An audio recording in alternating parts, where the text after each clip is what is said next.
dealer place, real estate. Yeah, it's a process, feel me? Yeah. Hey guys, we're tapping in with Mistah Fab. How you doing? I'm good. How you doing? What's up with you? Pretty good. So I always gotta ask, how'd you come up with like your stage name? Mistah Fab is an acronym. When you break it all the way down, MISTAH F.A.B. It stands for money is something I always have, so stay forever after bread. So it's basically a little bit of Mistah Fab in everyone. Nice. I learned something new today. So you're definitely a big part of like the Oakland music scene. How'd you first get your start in like the music industry? From the beginning of things, just rapping. I was like pretty popular in high school. We played sports. Our team was pretty good. And what sport did you play? We played basketball. Oh, nice. Basketball and baseball, actually. Okay. But I come from a big school, so we're pretty popular around the city, man, just from being from sports and just the persona that we had on campus and things like that. And then everybody knew I was rapping, so I would be always rapping at the house parties and all throughout the city and all throughout school. And the name just began to, keep growing.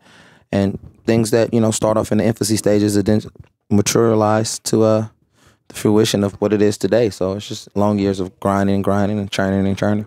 Nice. So it was like your first song that you ever released? Not like on the radio or anything, but like you said, like you were in school kind of rapping. Did everybody like know one song that you did? One of the first songs that I can like vividly remember is a song that I performed at my 11th grade assembly. It was the Black History Assembly, and it was called How Long?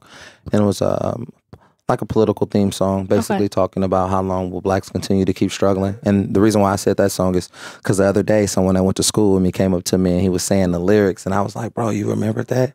It's like, bro, that was so dope, bro. I really thought you was famous, bro, when we was kids, bro. Like you was popping. It's like you was rapping at school, bro, at the assembly. They didn't let nobody rap at the assembly. That was dope to me. Breaking barriers. So I would have to put that on as, one of the most songs that I remember in the early stages. Nice. So then what was your first song coming out on the music scene? The first song that got me kind of like recognition in the Bay Area, it was a record called Super Sick With It. Okay. Which actually coined to be the start of the hyphy movement, like what it began called like that. Of course, Mac Dre and Keek the Sneak and E40 had already been doing what they had been doing. But that song kind of opened up for the young guys. I was like, at that time, I was the young guy that had something new and sparked a new sound for the Bay Area, and demographically we set the region on fire with that record called Super Sick With It. So definitely we know that you have a great relationship with Sue. How'd you meet Sue and become like a teacher to him? When Sue was in high school, it was this guy named DJ Slowpoke, who's like a big DJ in the streets out here. He would always come up to me like, dude, you gotta hear this kid, Iamsu, man, he's dope. My phone, he's Sadan, he raw. I'm like, really? I'm like, what does it sound like? And he was letting me hear some stuff, and Sue had reached out to me, I think via MySpace. That goes to show how long ago it was. And he had reached out to me. It's like, yo, big homie, man, I just want to do a record with you. And I was like, man, just send it to me. It's all good. And I knocked it out, like, no charge, and I didn't even discuss that. I just was happy to see some younger guys doing it. Because like I say, I had barked the new younger guys when you had E40, Keek the Sneak, Too Short, then I was the new younger guy. So Sue was beginning the spawning of the newer younger guy. And I wanted to embrace them like the other guys embraced me. So we did the record. And since then, we've had such a great relationship, a friend relationship, mentoring, big brother, little brother, creator with creator. And it's a beautiful thing to see how that whole relationship has matured. That's great. So you said that you're very, obviously you can see you're big in the community too. You have a backpack drive that you do. How did that start? The first start of the backpack drive, I did about 50 backpacks. Okay. When we first started, I felt like I always told myself whenever I was in position, or if I had been blessed with being in position, to utilize my influence for the greater good of the community. Building back up the ways of the village, teaching people about togetherness and galvanizing.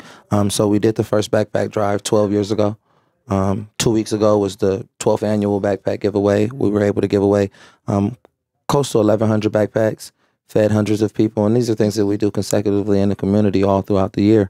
And it's a humbling experience to be able to watch some of these kids who may not have any other chance of being prepared for school because of the situations that their families may be in financially, or just a lack of concern for an education as prioritizing on the list. So for us to be able to do that with the backpack giveaways, with the turkey giveaways, toy drives.